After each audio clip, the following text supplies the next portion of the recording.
Namaskar. Namaste, everybody. Sri Gurubhyo Namaha. So, Andarki Vandanam. I welcome you all on behalf of Indian International Institute of Vedic Sciences, promoted by USCFI, Vedavyasa Bharati Trust, and Yoga Brotherhood of America, with the blessings of Puja Sri Vedavyasa, our Guruji. I welcome you all for this Dr. Vedavyasa Memorial Online Lecture Series. Today, we have the guest of honor, chief guest, and the speaker, Dr. V.K. Raju. We are very, very fortunate to have him today. So I will give a brief introduction to him. He is a renowned doctor in USA with strong roots in India. He is a clinical professor of ophthalmology at West Virginia, born in Rajahmundry, Andhra Pradesh in 1942. Obtained his MBBS from Andhra University, then Diploma in Ophthalmology from University of London, then FRCS from University of Edinburgh, and FACS from American College of Surgeons. He is a certified ophthalmologist by American Board of Ophthalmologists, and he has a passion to serve and give back to the society. In this endeavor, he visited India and conducted one camp. So that time it occurred to him that he should work more and more towards the eradication of child blindness. He established a small group which expanded to Eye Foundation of America with the objectives of working towards elevating child blindness, service to the society, and research. 2 hospitals already established in rural areas near Rajahmundry. He is chairman for one of them. Now, EFA is spread over 25 countries. His efforts and services are well recognized both professionally and socially. He has numerous awards and honors to his credit.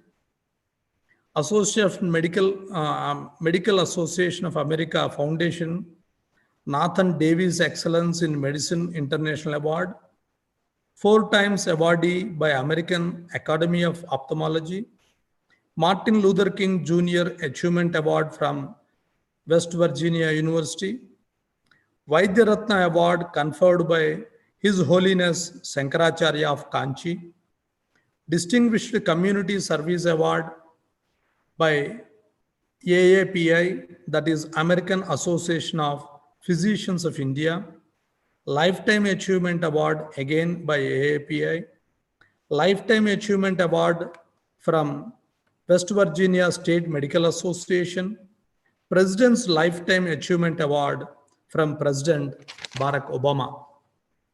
He has published about 2 books, 17 book chapters, over 100 scientific journals in international journals of high repute. Today, he will be sharing his thoughts as an NRI on the culture and Veda. As I understand, he will be sharing his knowledge with us on the history of Indian medicine, myths, legacy. He will also discuss basic principles of health established by Ayurveda in the ancient times itself in India or all over the world, even before the construction of pyramids. He will also teach us Susruta's work and amazingly how this plastic surgery and cataract surgery were performed and originated in India itself. So with this brief introduction, I will leave the stage to respected Raju Garu. Over to you. Thank you very much. Very good. Yeah. Well, let me thank you all. Thank you for that introduction. And above all, I'm glad to be here with you. Thank you. Well, this is a book we just 2 years ago, we published because of the patients were asking me some of the discussions we had during my examination. So we wrote that book with my help of my daughter. I spend much of my time in my West Virginia home, but I frequently return to my home, India, to outreach work to treat patients and to visit both family and friends. When I am at work in West Virginia, I see steady stream of patients. On my busiest days, my patients, both sighted and visually impaired, come to me because they trust me to treat them with utmost care and attention to details. But I like to think that they come to me too because they recognize in me a deep respect for the practice of ophthalmology. Sarvendriyanam Nainam Pradhanam came from our culture. So in the beginning of the book, it is written there's eat right, exercise right, and don't take yourself too seriously. That is the really Ayurveda said long ago, if we really understand. And on the last part of the book, on the last page, we write with the print is there. Start the day in the morning with good morning, God, rather than good God morning. That's called stress, when you start the day. Last year, I did one of the most prestigious lectures here. It's called the Susruta lecture at Johns Hopkins University, Wilmer Eye Institute. I gave the lecture, but it's a very short and certain things are very different from this lecture. But I changed a few things and I want to share those and that reflect our Vedic wisdom. People always say yoga, Ayurveda, these are simply offer directions on physical activity, nutrition, and rest. These are the basic things, not all the divine. As somebody said long, long ago, we all have the humans can be divine. They don't need to look at the sky as though divinity is somewhere else. We all can be humans, can be divine.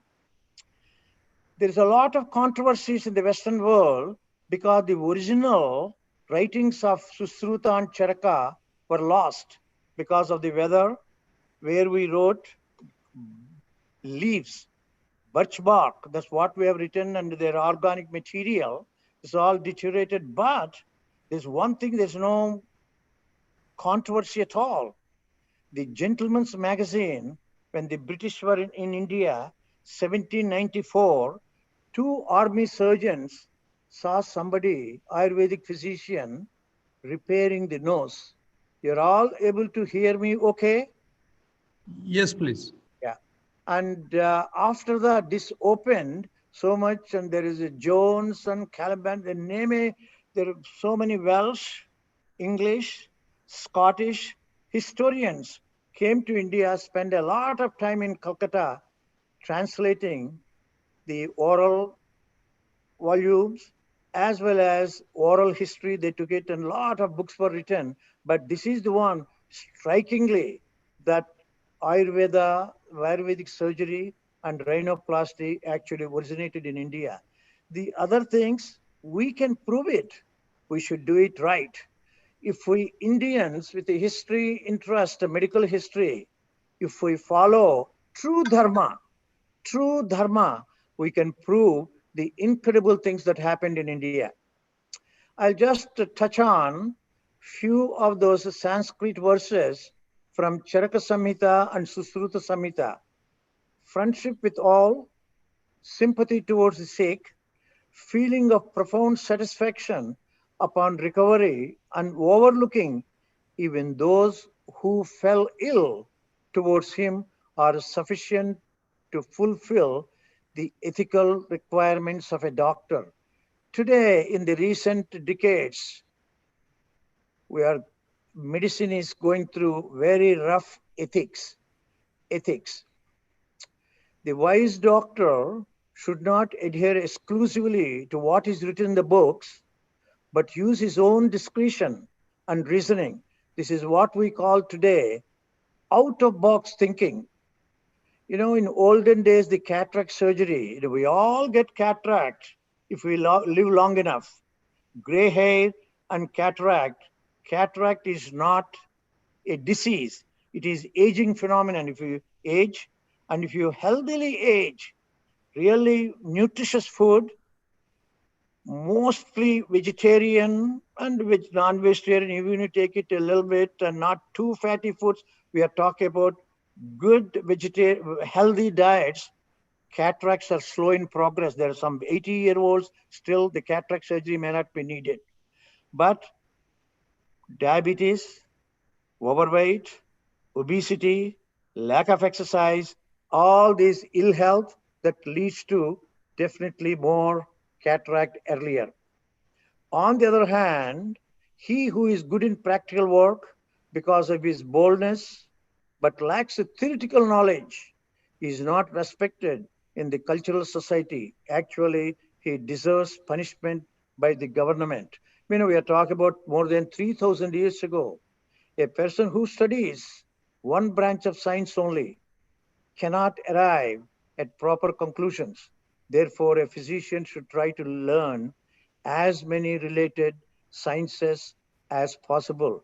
The old gurus used to teach related sciences too, not just in the medicine, like a tubular vision. It's remarkable how much ancient wisdom we have. The oldest surviving manuscript of Ayurveda is housed in Oxford University Library. It is about 500 years old, 500 AD.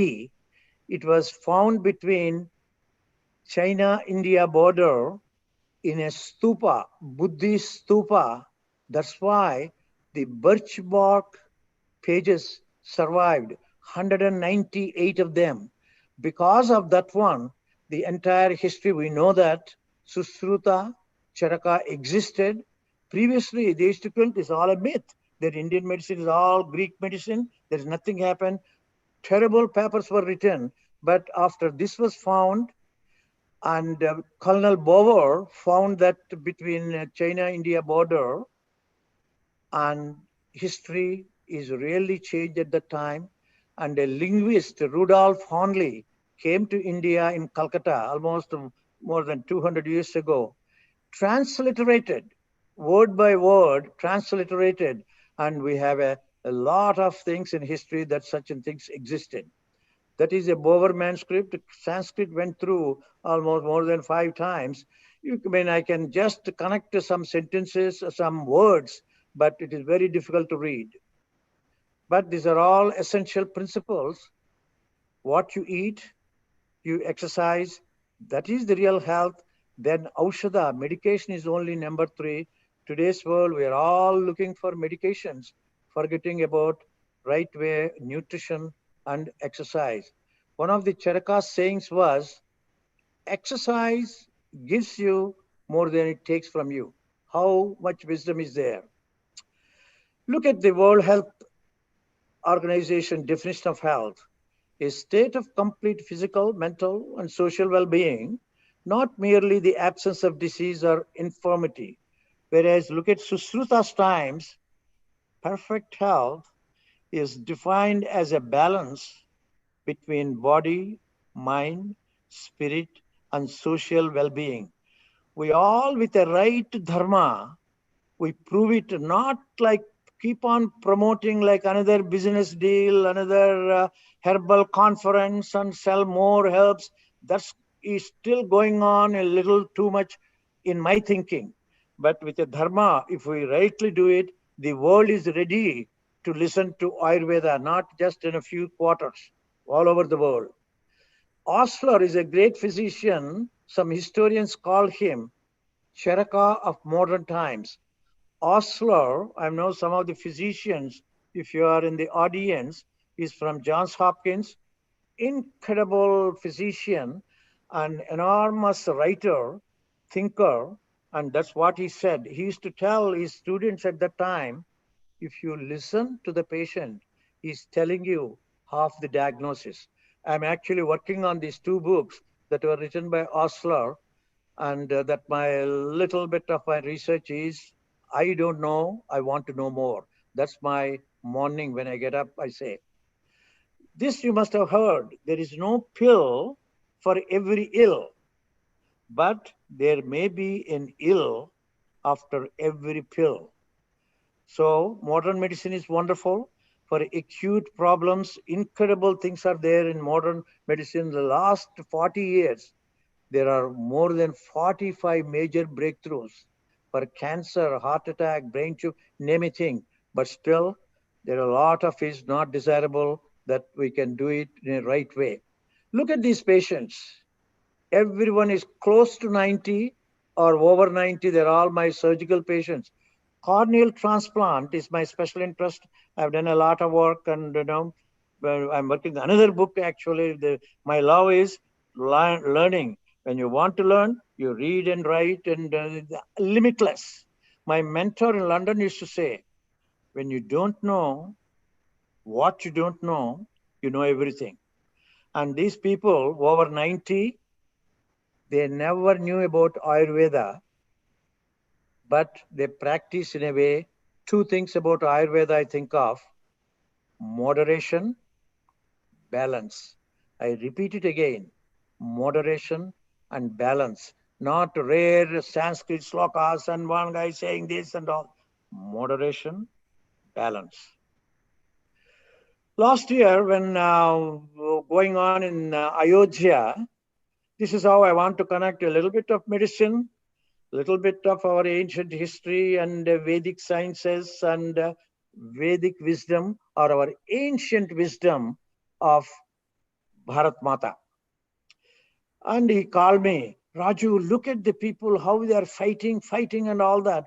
Why can't they build all those five religions, major religions of India, Hinduism, Buddhism, Jainism, Islam, and why can't they just construct beautifully so that they can all get, because we say that Vasudhaika Kutumbam.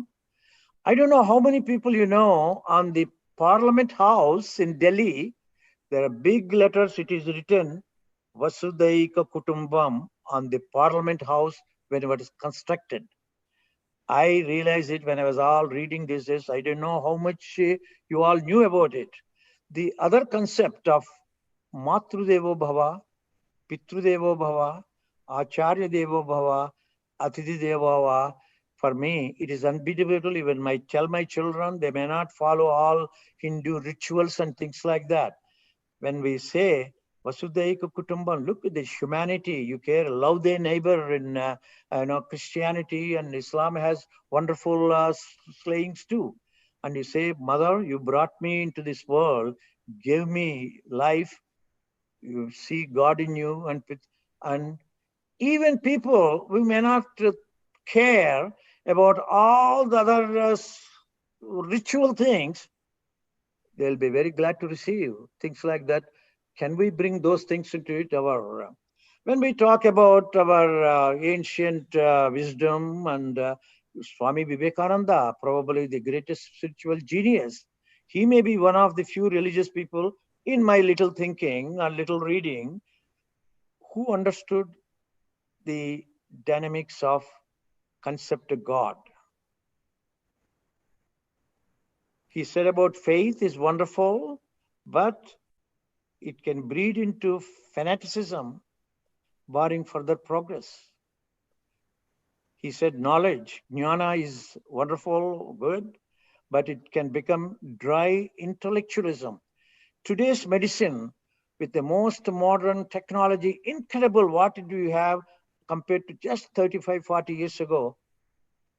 That dry intellectualism, I think probably in a discussion we can discuss a few things. That's my very much of interest, this word, dry intellectualism. That's what he said in his writings. Love is great, but it can become meaningless sentimentalism. You can see the examples of all these things, what a wisdom there.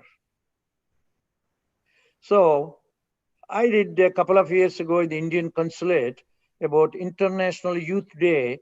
They asked me to be a guest and asked me about, can you speak about Vivekananda? So I learned more and about Vivekananda. One could attempt to summarize the Vivekananda's believed and what he believed, he preached. Love is the law of life. It is our outlook that matters. Life is beautiful. It is the way you feel. Don't play the blame game. Help others. Uphold your ideas. Be yourself. You have the power.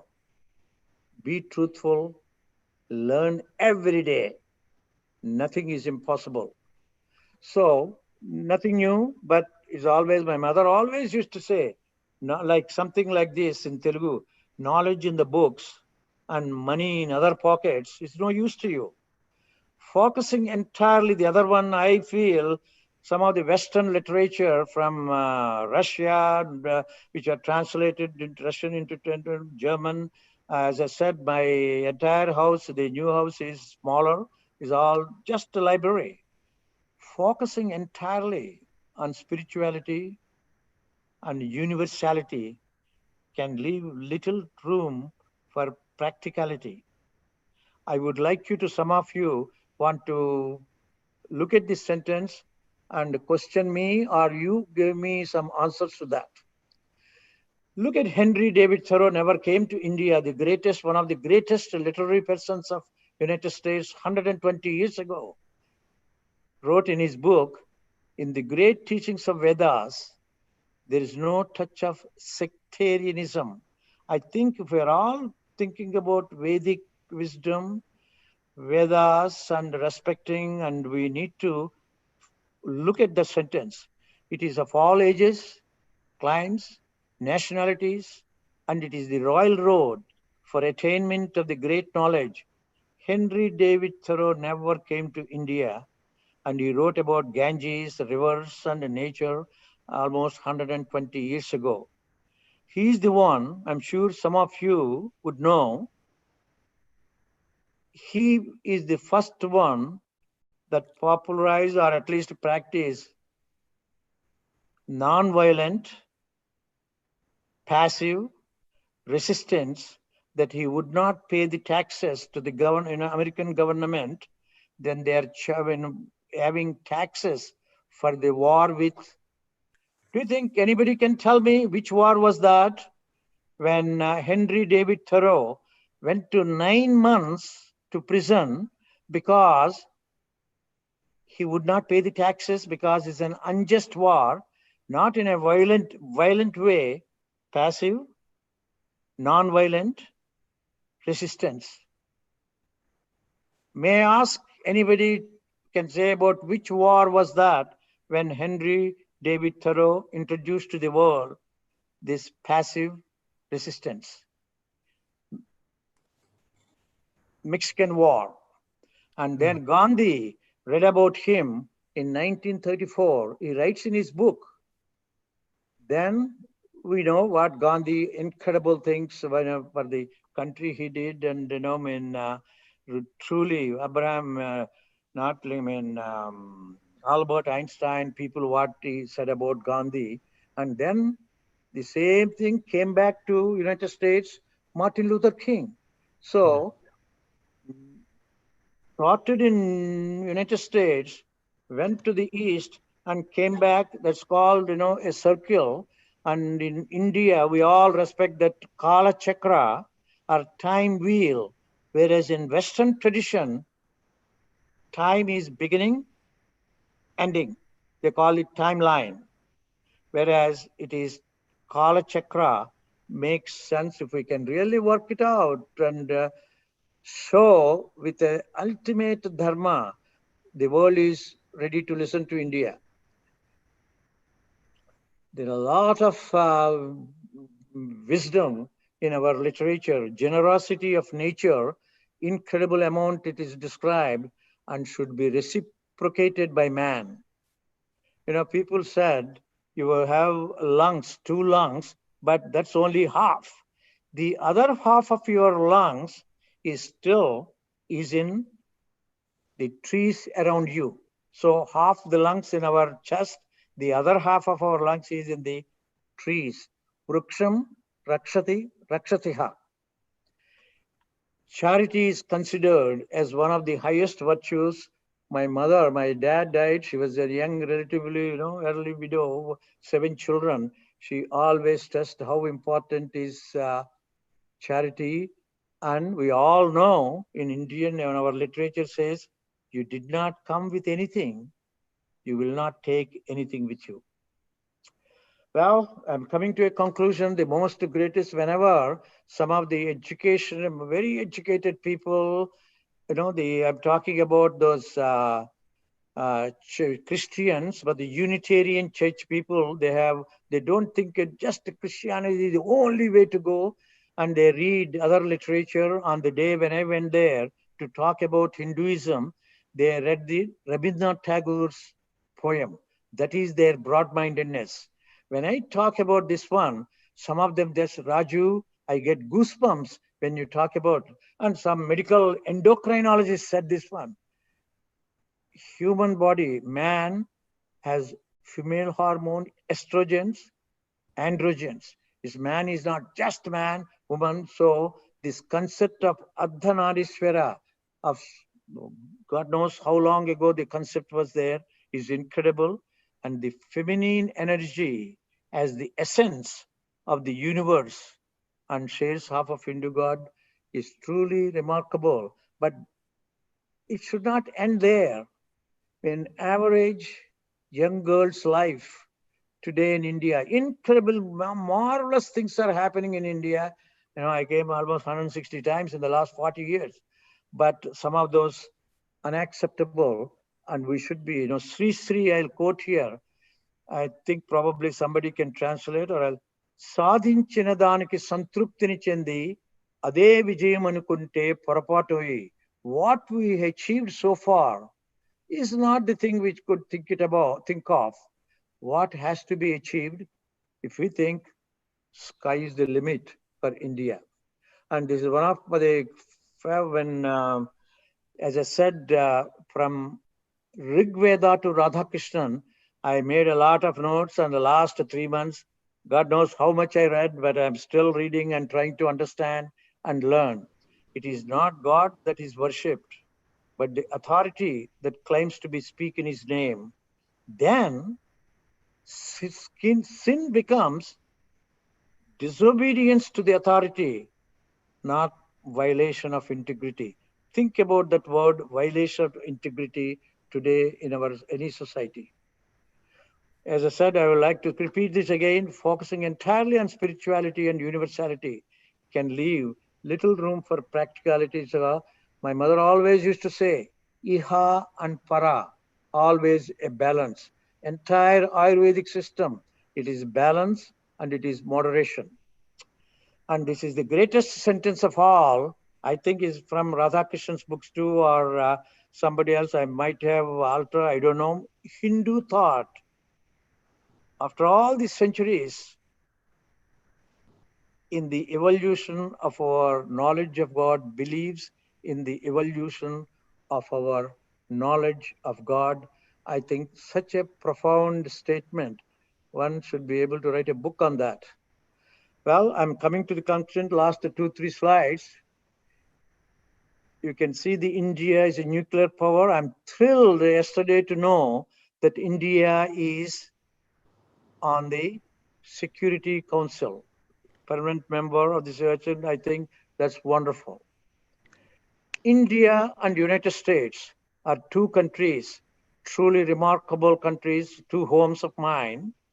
If they have a real Maitri, you can see the last sentence there, real Maitri between USA and India, world peace. Otherwise, if you really look into the last 1,000 years, wars, in between the countries, conflicts, it may not be war, in between the countries, how many people were killed, and it went on and on in the last 100 years. And we have now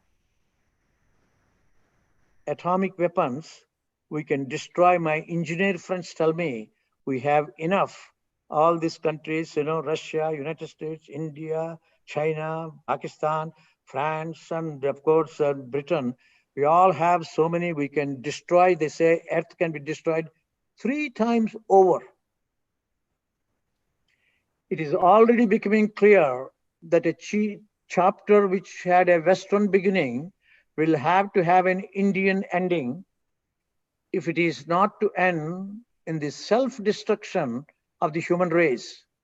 At this supremely dangerous moment in human history, the only way of salvation for the mankind is the Indian way. Emperor Ashoka, a mighty war hero, became man of peace. Nowhere in the history it happened. Alexander wanted to go more and more. Genghis Khan, you can see everywhere. And Mahatma Gandhi's principle of non-violence, Ashoka, Mahatma Gandhi, and Sri Ramakrishna's testimony to the harmony of religions. And the English historian Thompson said about India, in India is such a country, perhaps the most important for the world, future of the world. And it has the influences toward the society, Hindu, Muslim, Christian, secular, Stalinist, liberal, democratic, social, Gandhian. You got any thought that is alive, it is there in India. That is truly remarkable about the country. So we need real maitri between the most powerful democracy and most populous democracy. How does it happen? Do you think, with the paper after paper, with guest speaker of duster, how many times I spoke all these things, and there are people, stalwarts, spoke on these things a million times. So this is called the mathematics of life. I'm sure some of you have seen on the net. How does these things can happen? If A is 1, Z is 26, is it the hard work? Can it happen? There's a world peace, 98%. Knowledge is only 96%. Love, if we all love each other, well, it is only 54%. This is the lighter side of the presentation. Luck, well, 47. What makes it 100%? Money, well, plenty of money can do it, 72%. Leadership can do it, 89. Well, every problem has a solution, only if perhaps we change our attitude, the inner engineering side. To do this, go to the top, 100%, what we really need to go a little further, ATTITU, attitude, is almost not 100%. Nani Palkhiwala, the great statesman, I'm sure some of you know very, very well, and Indian ambassador, called this mindset. India needs mindset change. And in my opinion or my take, India, if the mindset changes, sky is the limit. That is Nani Palkhiwala, incredible book in 300 plus pages. There's a philosophy, history, humor, everything.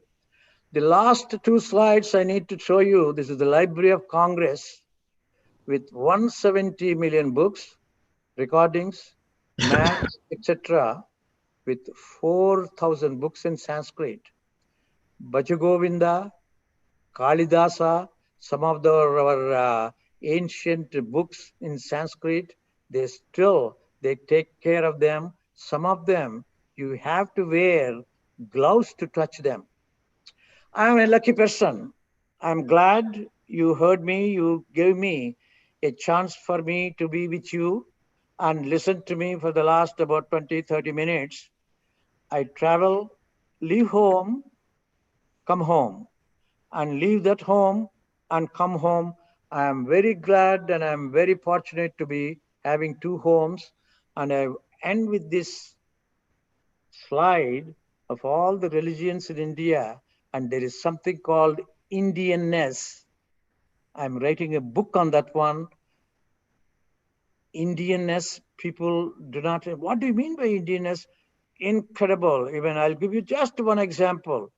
Bismillah Khan, the master of Shahnai, he was in the temple for generations. They were like that. The examples are unlimited. That's called Indianness among these 9 religions. Thank you for giving me this opportunity to give me your ear. I want to give my ear to you for comments, criticism. I would love to hear, because I spoke what I learned, but if I listen to you, I learn more. Thank you. God bless. We'll be keeping in touch. Thank you. So thank you very much Raju Garu, this is open for discussion and interaction. To start with your permission, I'll ask my opening questions. Please. One of the slides, you made a statement that moderation and balance are the aspects that these men and women who are crossed over 90 years have been practicing indirectly the principles of Ayurveda. I understand balance. Say, for example, I am still in service, so I'll say balance between work and home. Moderation, yes, moderation in eating, moderation in exercise, moderation in every activity. But for them who are already crossed 90, what is that you are referring when you say balance? No, they live their life in balance. Even in 16, 17, the entire life, they're in 90s. Some of them, they don't take any medication. It's a cataract surgery. So they lived a life of balance and moderation, not at 90. Okay, okay. Oh, Ah, throughout.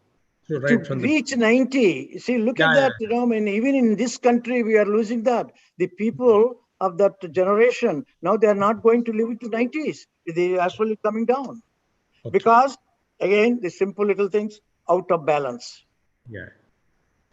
So another statement you, somewhere one of the slide you made, I'm so glad you, made it clear. Yeah, that's good. another one you made, leaving everything to spiritualism and universalism does not leave a room to practicality.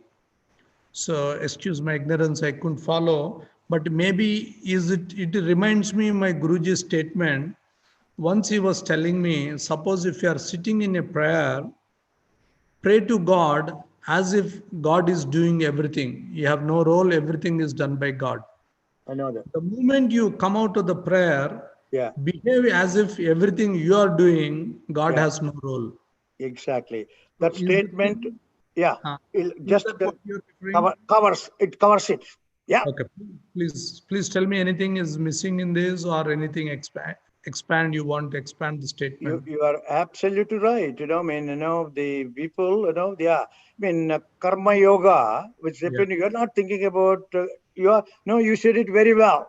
But in practice, what yeah, you read the Vedavyasa is something truly different person and all that. yeah. But you can see rightly in Rajahmundry and the temple, when they're cancer, they're all going to the temple and doing those things, because they came for eye problem. What are you doing and all that? These are all multiple problems. It's not, they are economical reasons and all that. But I still believe in this. Yeah. Allopathy, homeopathy, Tirupati, all are important. But when it's a small little breast tumor, India, you won't believe even today, in spite of all these advancements, there are Yeah. certain things, when I'm always looking at the things, unfinished business, not the wonderful business already happened. If the patient with a small little lump, if she has an accessibility and affordability, almost she doesn't need the Tirupati anymore. Yeah. That's what I mean. But in spite of the wonderful doctors, wonderful, everything is done, but still things can go wrong. And when it goes into the metastatic cancer all over the body, I think modern medicine, but Tirupati, our spirituality can do beautifully. But that's our cultural strength. Yeah.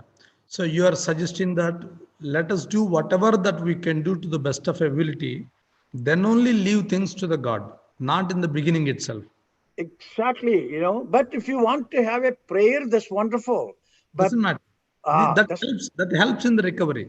absolutely, Mentally you are happy. absolutely, yeah. Guruji's Dattatreya Garu is asking, if pill causes illness, how medicines are suggested by Ayurveda? No, what I meant was, pill, we are over swallowing the pills. Yeah. For every ailment, there is no pill for everything. People are expecting, because their eating habits have changed tremendously. Obesity, the two countries that obesity is increasing are India and China, Yeah.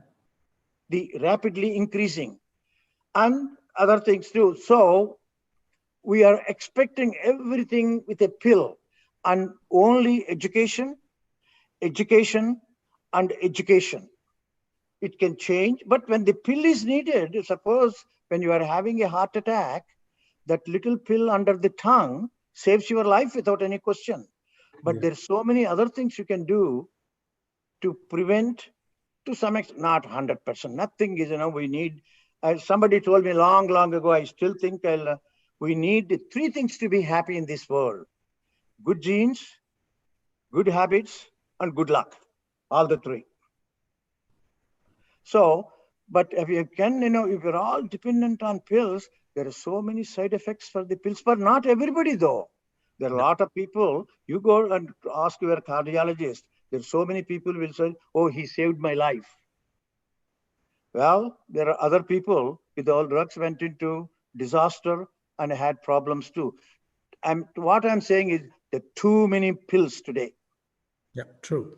So actually, long back, the ancient statement itself was there: "Let food thy be medicine." And the Let too much of medicine, food yeah, without balance is poison. yeah. So if you don't eat food in moderation, small quantities, you have to eat medicine as a food. So that stage you should not. Very well said. That's exactly. Another thing is we all know everything, Ragha. We know it.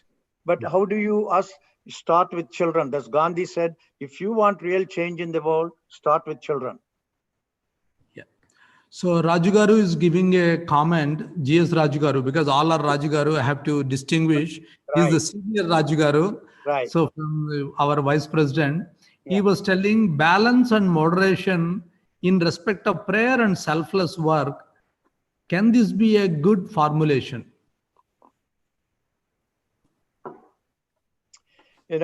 Nothing like selfless work. But even that now, selflessness, when I work, I don't think that's on my own selfishness. It brought a lot of things for me. If I can just do, nobody would know me. That's real selfless work. But when Venkataswamy, one of the greatest, I'm sure in Madurai High Hospital system, for me, he's one of the most philosophers. He never, that kind of, the Guruji didn't, because he always said, do anything with joy is a prayer. Great. So, when you are really in a Western culture also, there is, when you try to sprinkle perfume on somebody, it automatically sprinkles onto you too. Some of it will come to you too. So there is a truth in that one.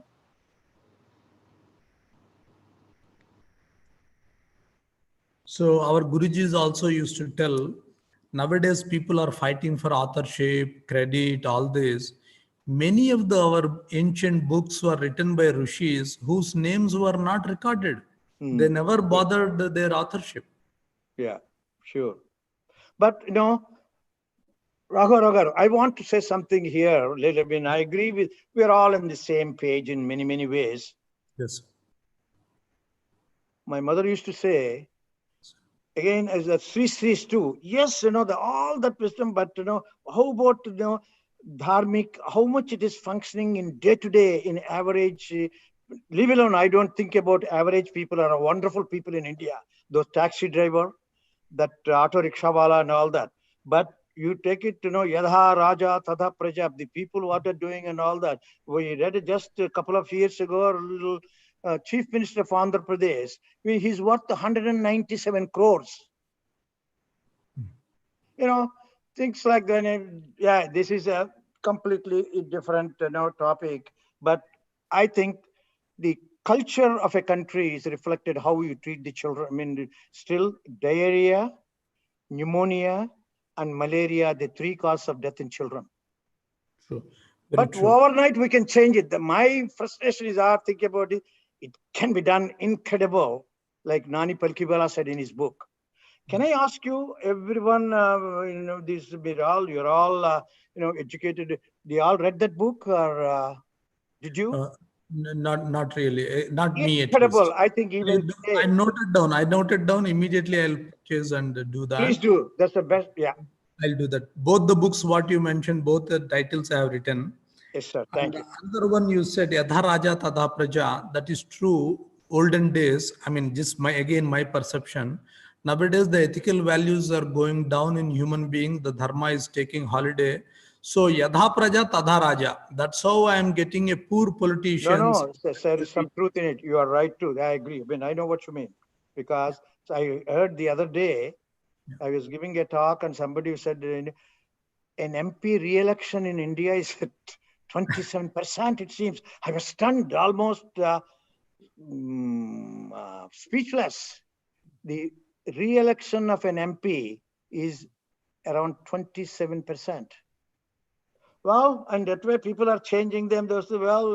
Anyway, that's fine. That's fine. Yeah.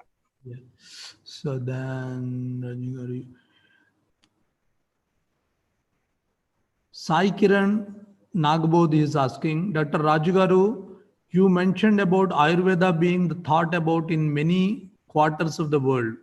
Can you share more insights on it, especially in America among modern medicine practitioners?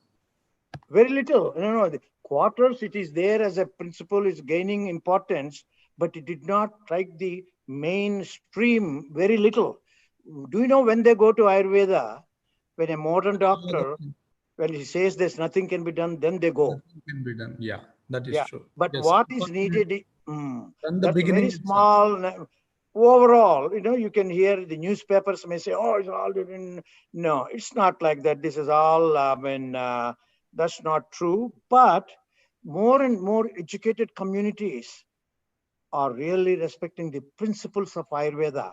But those guys are already have a really good lifestyle. But Yes. less educated or other groups who are all truly bad lifestyles, Ayurveda has not penetrated them at all. Yeah, as you rightly said, they go as a last resort and then they brand it. Ayurveda does not work, homeopathy does not work, like that they will brand it. Exactly. But one thing though, Ayurveda, from the beginning, it is still not every drug, sometimes they're climbing a little too far. I feel that can hurt Ayurveda, that can hurt because they can't keep on doing, like Vedavyasa said long ago, and Ayurvedic physicians and all that, you do it, make the patient better. Not like the business model in the last 25, 30 years is appalling, but it's still going on. Sure, very true. I think mothers can change it. In my opinion, mothers can change it. Yes. Yeah. Yes, sir, because they are the first teachers, so they should be able to change it. So thank you very much, sir. So it was very kind gesture that you shared all your wisdom and knowledge with all of us.